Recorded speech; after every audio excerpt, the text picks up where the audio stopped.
A very good morning to all of you. So here is the third part of the transportation system that we need to discuss today, that is maintenance by platelets. We have discussed the first two parts, the heart, that is the pumping organ, and the blood vessels, network of tubes. We talked about the arteries and the veins and the capillaries. Now, maintenance by the platelets. Platelets are the tiny blood cells which circulate around the body, and they help our body to form clots, and which in turn help to stop bleeding.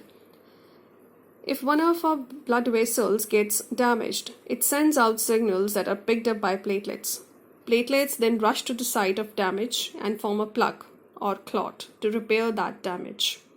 So they have a very important role to play, that whenever there is a cut, you must have observed or experienced that whenever you get injured or the blood flows, it automatically stops after some time. The bleeding stops after some time, and that is the work of platelets. They form a network that is called as clot, and the clot helps to stop the bleeding.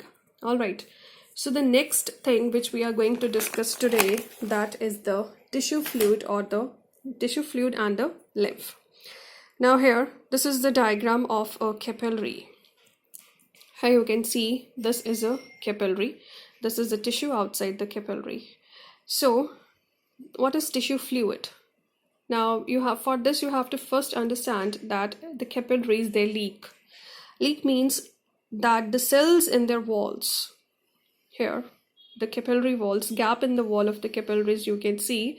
So the cells in the walls, they do not fit together exactly. There are small gaps between them, and plasma can therefore leak out from the blood. Here, this is the plasma in blood capillaries. It is leaking out from the capillary because of the gaps present in it. Now, in addition to the plasma, white blood cells can also get through these gaps. They are able to move and can squeeze through out of the capillaries.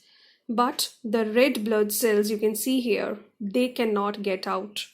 They are too large and cannot change their shape very much. So plasma and white blood cells, they continuously leak out from the blood capillaries, and the fluid formed in this way is called a tissue fluid.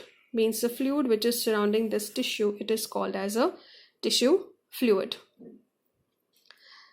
Now, the tissue fluid is very important. It surrounds all the cells in the body, and it supplies the cells with all the requirements like the oxygen and nutrients diffuse from the blood, and through the tissue fluid they reach the cells.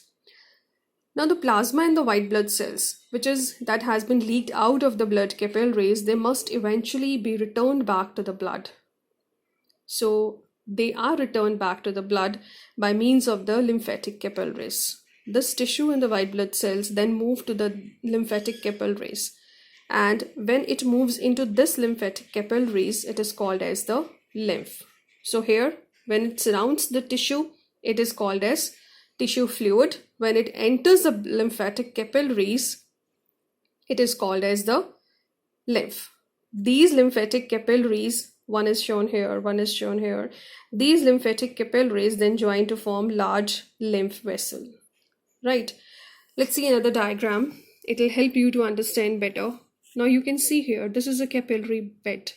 The arteries further branch to form the capillaries. This is a capillary bed, and here you can see the arrows, means the fluid is the plasma, and the blood cells, white blood cells, are moving out, and they are entering the lymph vessels.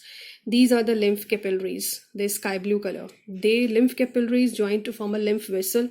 Here is the lymph.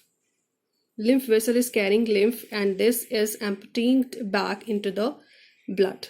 This is from the upper part of the body, and this is the same is happening in the lower part of the body as well. As this purple color you can see is the capillary bed. These tubes you can see, these are the capillary bed.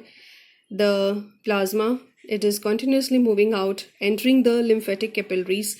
Lymphatic capillaries, when these sky blue structures, lymphatic capillaries, they are joining to form a large lymph vessel, and lymph is again transported back into the blood.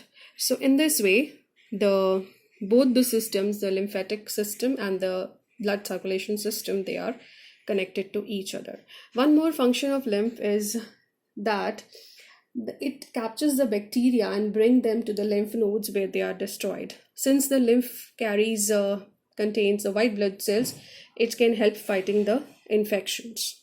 Okay, so 3 things we have discussed today. In brief, we have talked about the platelets, and then we have talked about the tissue fluid and the lymph. I hope it is clear. So in the next video, we will talk about we are left with the transportation in plants. All right, so we will discuss that. Thank you.